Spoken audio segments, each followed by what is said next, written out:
చేయండి. అందరం కలిసి చేసుకుంటూనే ఈ పండగ చాలా సంతోషంగా ఉంటుంది. మళ్ళా ఆ శివయ్య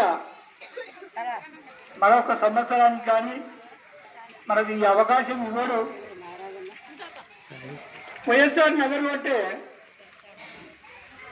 జనరల్గా ఇక్కడ ఎవరు కోటీశ్వరులు లేరు, పెద్ద పెద్ద ధనవంతులు లేరనుకుంటా. అంతా పేద కుటుంబమే, మధ్యతరగతి కుటుంబమే. కానీ ఇక్కడ ఒక శివయ్య మనకు నిలిచినాడు అంటే అది మనందరి ప్రాప్తము అనుకోవాలి. మన శివాలయంలో ఇక్కడ కులమతాలు లేవు, పెద్ద కులం లేదు, చిన్న కులం లేదు, ఎవరు అందరూ సమానమే. ప్రతి ఒక్కరు ఈ కార్యక్రమంలో పాల్గొనవచ్చు, అందరినీ గౌరవిస్తారు. కాబట్టి